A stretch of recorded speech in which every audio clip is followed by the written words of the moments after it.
Now it's time for our review of Obsession. And before we start, not only does Anna have a content warning, but I will say that we scared off the lovely camera operator Charlie when we were talking about this before we started. We got very explicit. We did. We shall not be doing this in this review. Not that explicit. But I just want to set the scene, okay? I love erotic thrillers. It's one of my favorite genres. I'm more in the disappearance of the genre every other day. I've written extensively about it. I am here for this attempted resurrection of erotic thrillers that we've been having every other year. Obsession, the new Netflix series, though, is not it.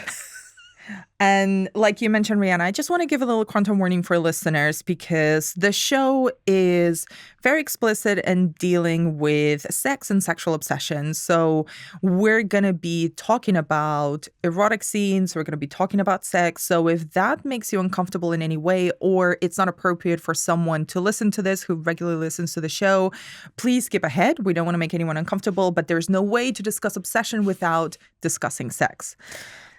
Shall we hear a clip first? Or do you want to introduce it to our listeners? So I shall. It's a Netflix series, 4-part series based on the Josephine Hart novel, which has been adapted into a film before, a 1992 Louis Malle film called Damage, which starred Jeremy Irons, Juliette Binoche, and Natasha Richardson. And this series adaptation stars Richard Armitage and Charlie Murphy. Richard Armitage as a successful surgeon who begins an obsessive illicit affair with a young mysterious woman called Anna Barton, played by Charlie Murphy. So Charlie Murphy, in case you don't know her, has been in Happy Valley. She played Anne in Happy Valley. It was a brilliant role. Let's have a listen to this clip from Obsession and then, God, are we going to dig deep? Hello. I'm Anna. Anna Barton. William Farrell. You're Jay's father. That's right.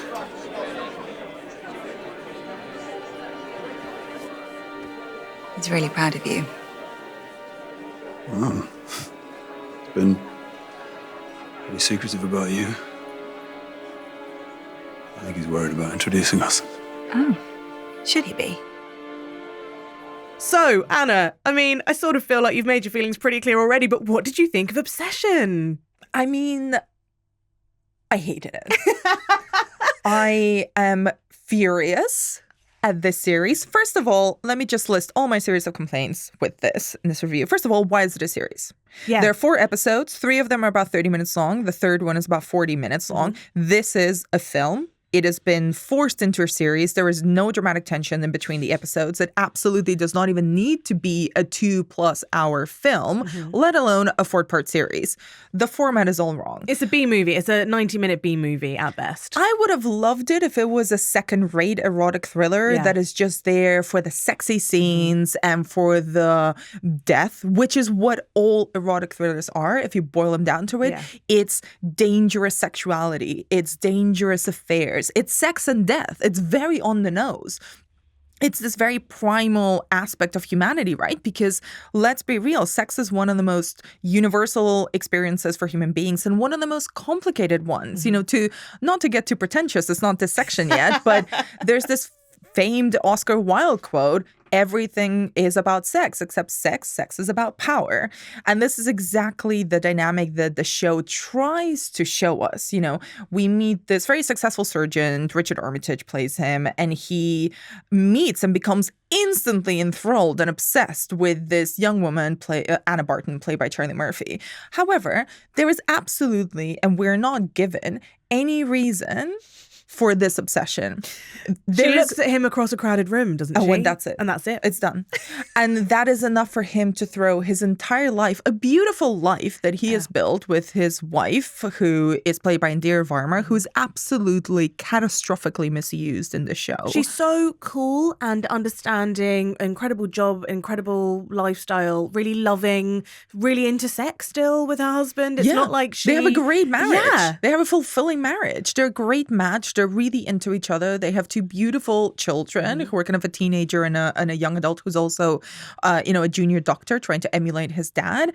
And the crux of the matter is that William, that's the lead character, is having an affair with his son's fiance. So Anna is in a relationship with Jay, which is another one of my reasons to hate this show, because there was absolutely no chemistry between them. What is this relationship? We don't spend any time with them. There's absolutely no reason for them to be in love with each other. We don't see any of that. And that is the crux of the taboo. So what is taboo? It's just a whole bunch of people who are deeply uninterested in one another.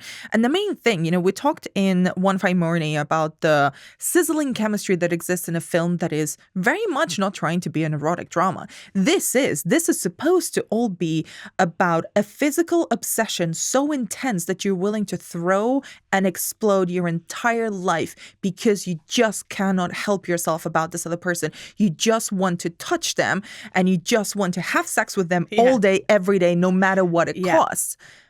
We get nothing of this. No. The sex scenes, I want to know what you think, Rihanna, because the sex scenes I found so achingly dull that I was offended on behalf of all sex-having people. What is this bullshit 5 pumps and I'm out nonsense? I think they took it from Nymphomaniac, right? Like the 2+2 or 2+3, 1 and 2 in the front, 3 in the back. Oh my God. I gotta say, there is the one, I really loved Richard Armitage's performance, actually. I think he really nails the sort of simpering obsession. He's like addicted to this Anna character for absolutely unknown reasons because there's nothing to her. And I gotta say, there is a scene where he, should we say humps? Yeah, he has, let's say, like a moment of self-gratification with a pillow. Okay, you said it more eloquently. I said humps, she said that. Because it has her scent. He has more chemistry with that pillow that he has with Charlie Murphy throughout the entire show. It's incredibly frustrating because the very first scene that you see them about to engage in some sort of sexual act, you think that it's very much going to be about female pleasure. But no, he completely skips over that area altogether. The entire show does. It's completely mad to me. And also, Anna is just not drawn as a real person. She and isn't. so when she emotes, it's kind of surprising because I'm expecting her to be some sort of like, I don't know, I want to say basic instinct type character, but not even, but just sort of amoral, which actually she isn't. I don't but think she it even goes that deep. But she doesn't seem to have any agency in this. They've got the whole idea of like the sort of submissive dom relationship completely wrong. It's like that whoever wrote this does not understand that relationship. No, they don't. And so it means that we don't understand where they're coming from. But this is one of my key problems with the character of Anna, right? Because this, she's sort of presented like a femme fatale, right? But allegedly you spend more time digging into why she's so elusive, why she's so mysterious, right? But you don't. I fully don't think the show explains or makes us understand why people are so obsessed with Anna. And I think it's actually really damaging and reductive. Like, why? Because she's young, because she's beautiful, or because she's the perfect sort of movie combination of damaged, but in a hot way? It's like the idea of the cool girl, which is now feels really passé with what Gone Girl did with that idea. It feels like it's trying to do something interesting by essentially aiming to center more on the female character or in an erotic thriller, but it absolutely falls into the same traps that lesser movies or series have fallen into. And there's ultimately nothing to her. And because there's absolutely no chemistry between Charlie Murphy and Richard Armitage, you don't believe the sex. There is no steaminess to it. And the soundtrack I found so cloying and so trying to engineer a sense of danger and threat. There's none. There's absolutely none. So actually, it fails on every single base level. It fails to conjure up any eroticism, and it fails to be thrilling. I think that's a completely accurate and utterly damning representation of obsession. If you're going to watch this, it's going to be a hate watch. Don't watch it. Go watch Body Heat. Go watch The Last Seduction. Go watch Basic Instinct. Honestly, where was the Paul Verhoeven sleaze? Honestly. Or where was the actual sexuality? Where's the sex? Where's the heat? Where was the pleasure? There was no pleasure. Zero pleasure. It was completely...